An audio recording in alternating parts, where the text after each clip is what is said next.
Hello everyone, good morning और welcome to अक्षर academy 247। मैं रणधीर कुमार अक्षर अकेडमी में आपका स्वागत करता हूं। आज हम लोग न्यू देखने वाले हैं कि कौन सा टेस्ट सीरीज इसके आगे हम लोग पढ़ेंगे। अभी तक हम लोगों ने 4 जुलाई तक कंप्लीट कर लिया है। 4 जुलाई तक क्या किया है, कंप्लीट कर लिया है। और आज हम लोग स्टार्ट करेंगे 5 जुलाई का और देखेंगे कि इसमें कौन कौन सी चीज़ें न्यू आ रही है। तो चलिए इसी के साथ आगे बढ़ते हैं। सबसे पहले हम आपसे बात करते हैं सोशल मीडिया चैनल की। जिस सोशल मीडिया चैनल पे आप हमको जरूर फॉलो कीजिए ताकि हमारे द्वारा अपडेट दिए जाने वाले सभी चीज़ें आपको सबसे पहले मिले। तो इसी के साथ सबसे पहले हम बात करेंगे आपसे अपने फेसबुक चैनल की। इस फेसबुक चैनल पे आप हमें फॉलो कर सकते हैं, यहाँ पे हमको लाइक कीजिए, जिसके साथ साथ आपको अपडेट किए जाने वाले सारे पोस्ट क्या हो जाएंगे, मिलते रहेंगे। ठीक। और ये है हमारा इंस्टाग्राम चैनल। आप इंस्टाग्राम पे भी हमें क्या कर सकते हैं, फॉलो कर सकते हैं फॉर डेली अपडेट्स ऑफ अक्षर अकेडमी। और जैसे कि आप यहाँ देख रहे हैं, हम लोग आज 4 जुलाई 2019 के इवनिंग शिफ्ट की क्या करने वाले हैं, एनालिसिस करने वाले हैं।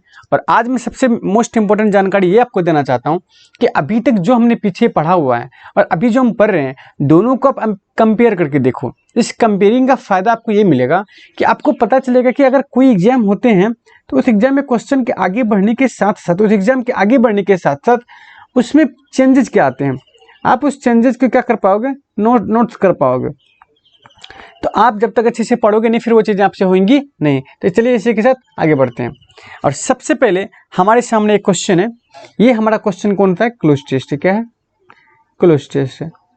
तो हम सबसे पहले क्लोज टेस्ट को सॉल्व करते हैं और देखते हैं इस क्वेश्चन में क्या क्या चीज़ें हैं। सबसे यहाँ पे पहले क्या है, Tenzing and Hillary have done it. Tenzing has and Hillary have done it. अगर आप एसएससी सीजीएल की तैयारी करते हैं तो आपको तेंजिंग और हिलेरी के बारे में पता होना क्या है, बहुत जरूरी है। माउंट एवरेस्ट पे सबसे पहले चढ़ने वाले जो 2 व्यक्ति थे वो तेंजिंग और हिलेरी थे। Have done it, Mount Everest has been conquered. Mount Everest पे क्या कर लिया गया था, फतह कर लिया गया था। दिस न्यूज इवोक्ड, और ये न्यूज जो है, ये जानकारी जो है, dash reaction, introducing, inspired, intimidate, intimate, interesting. अब सबसे पहले ये चीज़ें हैं कि यहाँ पे फिलअप क्या होने वाला है और फिलअप होने के अकॉर्डिंग यहाँ पे बढ़ा जाएगा। अगर ये नाउन है ना, अगर ये क्या है, नाउन है, यानी कि रिएक्शन अगर नाउन है तो इसके पहले आप क्या भर सकते हो, एडजेक्टिव भर सकते हो। क्या भर सकते हो, एडजेक्टिव भर सकते हो। अब देखो इसमें एडजेक्टिव है कौन कौन सा, इंट्रूडिंग। इंट्रूड मतलब होता है घुसपैठ करना। क्या होता है, घुसपैठ करना। अगर कोई विदेशी सेना हमारे देश में या विदेशी आदमी घुसते उसको घुसपैठ करते हैं। इंस्पायर्ड मतलब होता है क्या, इंस्पायर्ड मतलब होता है सबको प्रेरित करना। इंटीमेट मतलब होता है क्या, इंटीमेट मतलब होता है डराना। और इंटरेस्टिंग मतलब होता है बहुत ही अच्छी न्यूज। ऑब्वियसली तेंजिंग और हिलेरी जब माउंट एवरेस्ट को फतह किए थे तो ये न्यूज सबके लिए क्या था, इंटरेस्टिंग था। और सबके लिए रिएक्शन भी कैसा था, इंटरेस्टिंग था। तो इसी के साथ हमारे फर्स्ट क्वेश्चन का ऑप्शन कौन सा होगा, 4th नंबर। आगे बढ़ते हैं और देखते हैं। सबसे बड़ी चीज़ है ना कि जब आप क्लोज टेस्ट सॉल्व करते हो ना, अगर आपने बहुत कुछ पढ़ रखा है, आपकी रीडिंग स्किल अच्छी है, आप जब भी पढ़ते हो तो वर्ड्स के कंटेक्स्ट को समझने की कोशिश करते हो, तो उस समय आपके लिए क्लोज टेस्ट बनाना ईजी हो जाता है। तो इसीलिए cloze test is all about practice. आप जितनी ज़्यादा प्रैक्टिस करोगे उतनी ज़्यादा इस पर आपकी पकड़ बनती जाएगी। तो चलिए दूसरा question, select the most appropriate option to fill in blanks. Select the most appropriate option to fill in blanks number 2। Blank number 2 में फिलअप करना है। तो यहाँ पे ऑप्शन आपको है on, at, of, for. somehow there was a sense of disappointment, somehow there was a sense of disappointment, dash the fact that, on the fact, at the fact, of the fact, for the fact। at the fact होगा, क्या होगा, at the fact। और इस बात पे, एक तथ्य पे, इस तथ्य पे सबको क्या था, डिसअपॉइंटमेंट थी। वो डिसअपॉइंटमेंट क्या थी वो देखते हैं। यानी कि इसमें ऑप्शन कौन सा आपका, सेकंड नंबर, यानी कि 2 नंबर का ऑप्शन भी क्या हो गया आपका, सेकंड नंबर। आगे बढ़ते हैं और देखते हैं। अब ये है कि great mountain, that the great mountain had been dash.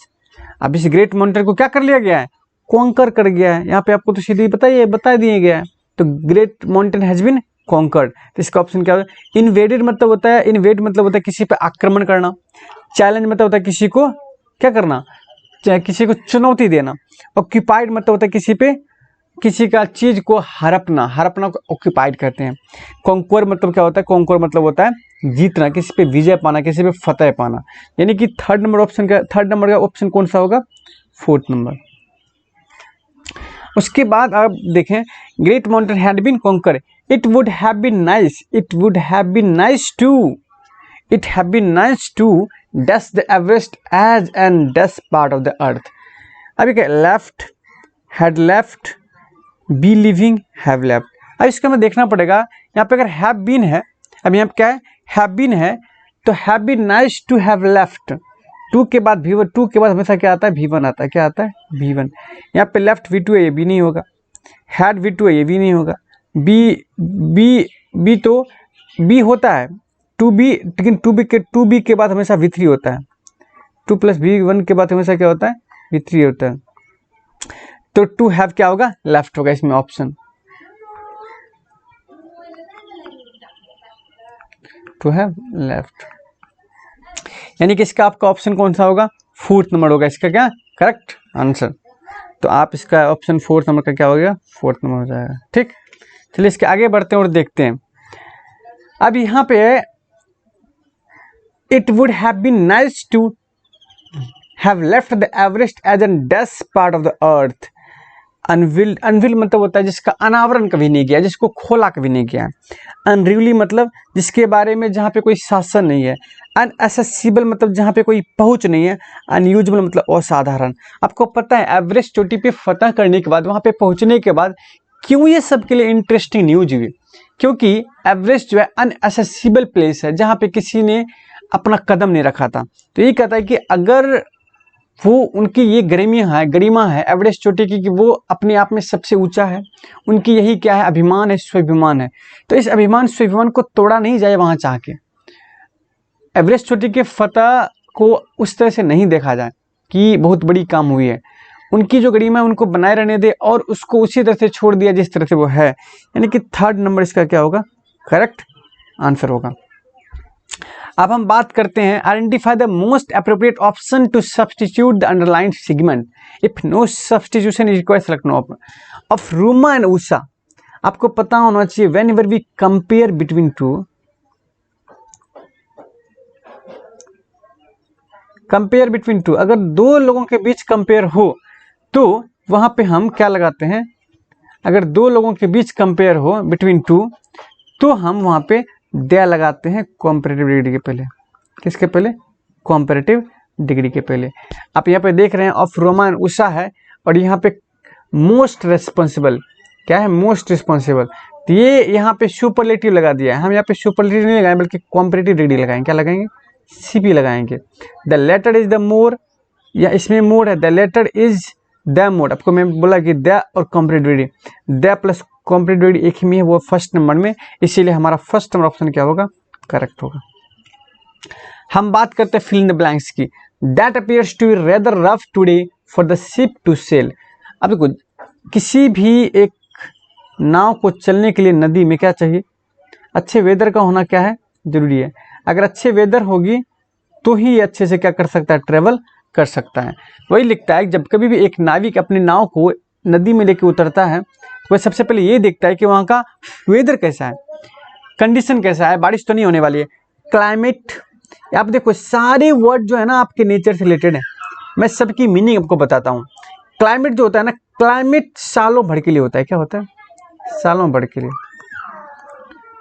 होते हैं ना। भारतीय क्लाइमेट कैसी है? मानसूनी है। कैसी है? मानसूनी है। वेदर होता है सीजनल। वेदर क्या होता है? सीजनल। एक दिन दो दिन में जो चेंज होता है उसको बोलते हैं वेदर। इन्वायरमेंट क्या होता है? इन्वायरमेंट तो ये वातावरण है। क्या है? वातावरण। इसका उससे एटमॉस्फेयर, ये दोनों एक वर्ड है, ये दोनों एक वर्ड है। इस दोनों का भी क्या क्या अलग अलग मीनिंग है। ठीक, अब इसमें लेकिन ऑप्शन कौन सा होगा? वेदर, क्योंकि weather is totally dependent on season of the year. Year में जो सीजन होते हैं ना, विंटर सीजन, समर सीजन, तो उस सीजन से रिलेटेड है। तो यहाँ पे कौन सा ऑप्शन हमारा सही होगा? थर्ड नंबर क्या होगा? सही ऑप्शन होगा। अब हम बात करते हैं given below are 4 jumbled sentence. यहाँ पे 4 जम्बल सेंटेंस दिए हुए हैं, इसको हमें क्या करना है? देखना है। अब देखो बट से क्वेश्चन स्टार्ट होगा ही नहीं। एज सी, यहाँ पे सी आ गया, सी आ गया तो इसका मतलब इसके पहले नाउन भी आना चाहिए। इसमें भी सी आया, इसके मतलब इसका पहले कोई नाउन आना चाहिए। इसका मतलब ए बी सी तो हमारा क्या नहीं हो सकता है, फर्स्ट सेंटेंस नहीं हो सकता। इसमें ए है, ए भी गलत, इसमें बी है, ए भी गलत। अब बात करते हैं डी, अब है ना, Ann Thompson was going to make her participate ski run before lunch. वो एक गेम में क्या करने जा रही थी, पार्टिसिपेट करने जाती थी। But C didn't know it would be her last run ever.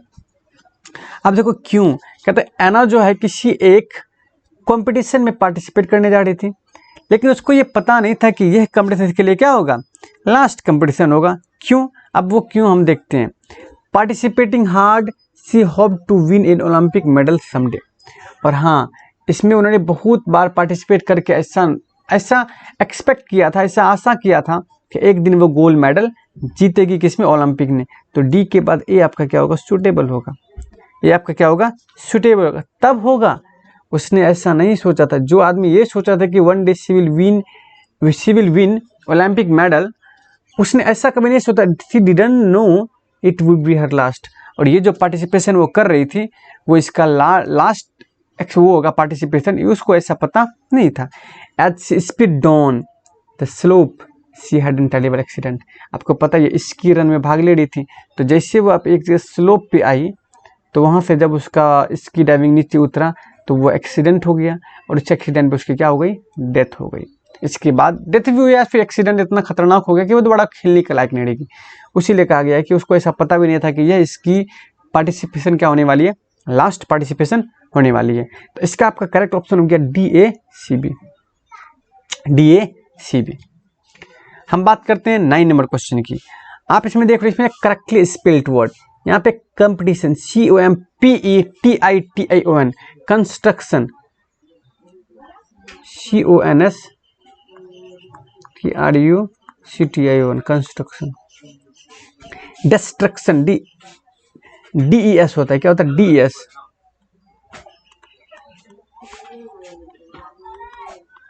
और रिपीटेशन जो है आपका करेक्ट मीनिंग है। REPETITI, एक कंपटीशन COMPETITION होता है, ठीक।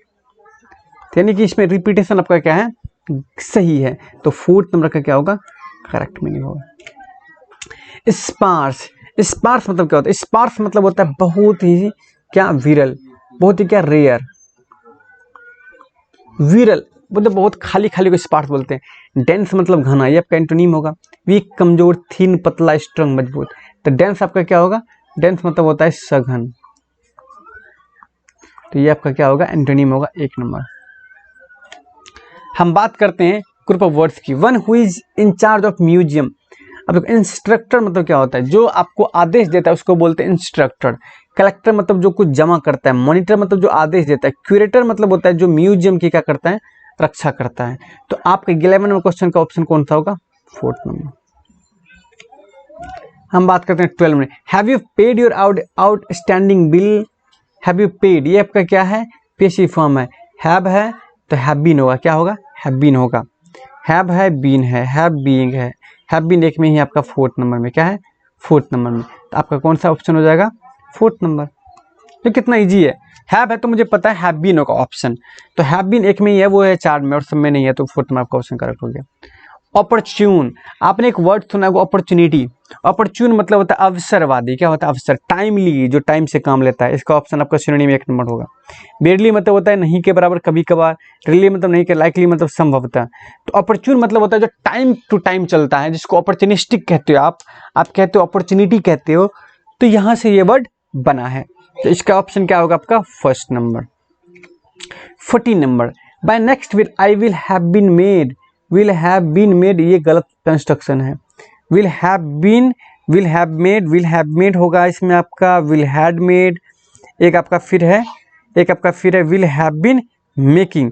तो आप इसमें देखिए कौन सा होगा आपका, इसमें देखिए विल हैव बीन मेकिंग। हम फ्यूचर में फ्यूचर परफेक्ट कंटिन्यूस का इस्तेमाल नेचुरली नहीं करते हैं।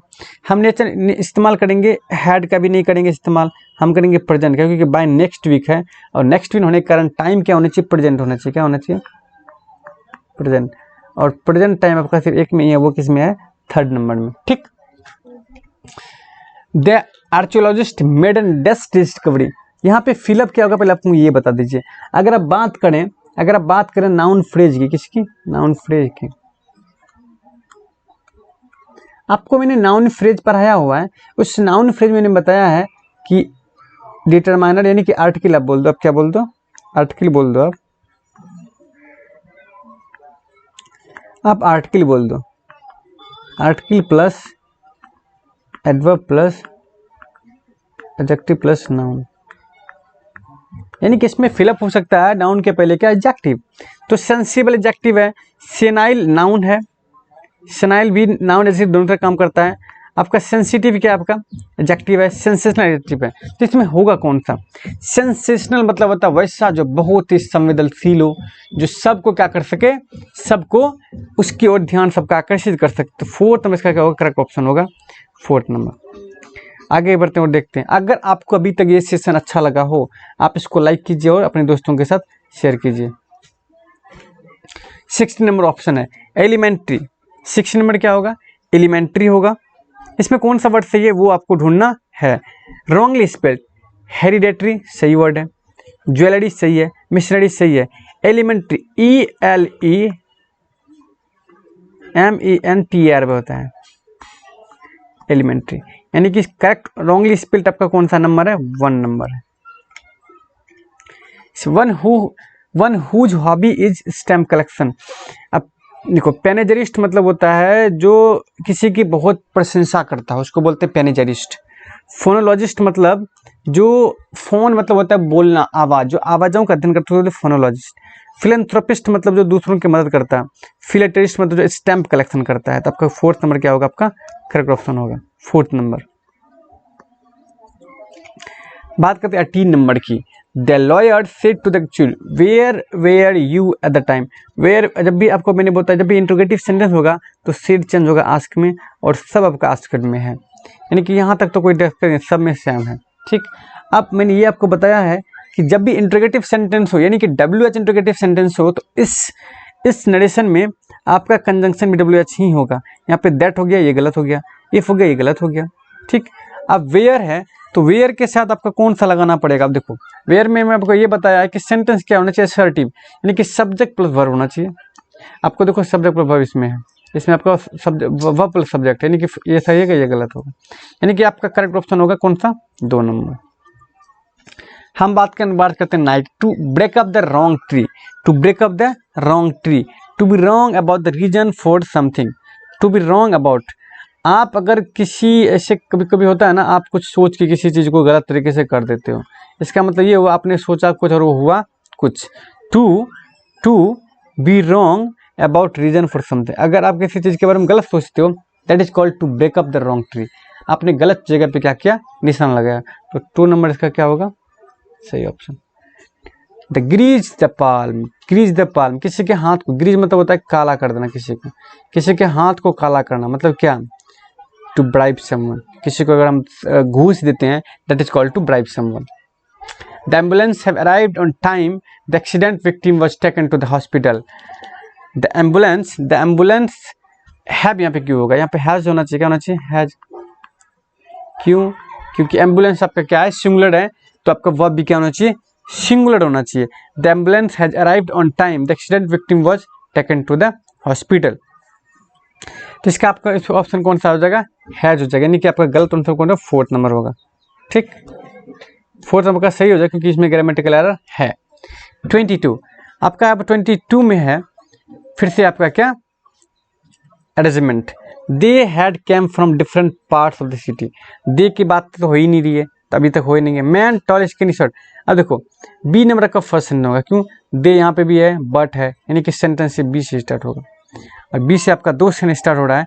Man tall and skinny short and fat gathered in Dubai, they were all named Mohammed, they were all named Mohammad.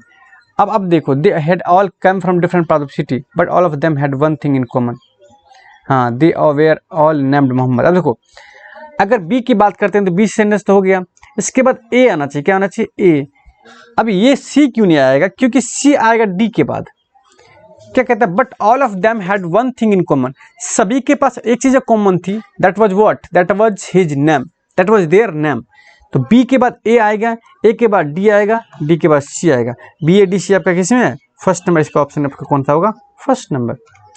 बात करते हैं 22 की। इनफीरियर। इनफीरियर मतलब होता है क्या? इनफीरियर मतलब अगर कोई चीज छोटा होता है, क्या होता है? छोटा। इनफीरियर मतलब होता है किसी चीज को नीचा दिखाना, किसी के कम वैल्यू होना। इंटीरियर मतलब होता है आंतरिक। अल्टीरियर मतलब होता है ऊपरी हिस्सा। सुपीरियर मतलब होता है किसी चीज को ऊंचा करके दिखाना, सुप्रीम। एंटोनियम का ये होगा। एक्सटीरियर मतलब होता है एक्सटर्नल पार्ट, एक्सटर्नल पार्ट, इसको क्या बोलते हैं? एक्सटीरियर। तो आपका थर्ड नंबर क्या होगा? एंटोनियम होगा। बात करते हैं पैथेटिक मतलब होता है बहुत ही दुखद। Pathetic situation has been created after the bomb blast in the Pakistan. तो पैथेटिक मतलब होता है बहुत ही दुखद। प्रोस्पेरसफुल मतलब होता है बहुत ही समृद्ध। प्लेंटीफुल मतलब अधिकता। पीटीफुल मतलब होता है बहुत ही दयनीय। क्या होता है? दयनीय। आपको पता है ये सिनोनिम है, तो आपका क्या होगा? पीटीफुल होगा। यानी कि थर्ड नंबर आपका क्या होगा? सिनोनिम होगा। 25 the principal requested to the chief guest to inaugurate the sports meeting. आपका क्या है? ये the principal request to the chief guest to inaugurate the sports meet. अब देखिए कौन सा आपका क्या होगा? To the chief guest, to the requested I request you. यहाँ पे रिक्वेस्टेड के साथ टू नहीं आना चाहिए, इसलिए क्योंकि रिक्वेस्ट यहाँ पे एज एन वर्ब हुआ है, तो रिक्वेस्टेड द चीफ गेस्ट ये आपका डायरेक्ट ऑब्जेक्ट हुआ है। क्या है? डायरेक्ट ऑब्जेक्ट है, डी आई डायरेक्ट ऑब्जेक्ट। तो इसलिए यहाँ पे टू होना क्या है? गलत है। आपका सीधा होगा इसमें आपका चीफ गेस्ट, यानी कि एक नंबर का क्या होगा? करेक्ट होगा। और अगर आप इस वीडियो को अक्षर अकेडमी पे देख रहे हैं और आपने इसे अभी तक सब्सक्राइब नहीं किया है, तो प्लीज़ हमारे चैनल को सब्सक्राइब कीजिए। और अगर आपको अच्छा लगे तो बेल आइकन दबा के दूसरे दोस्तों को भी क्या कीजिए? इसको शेयर कीजिए।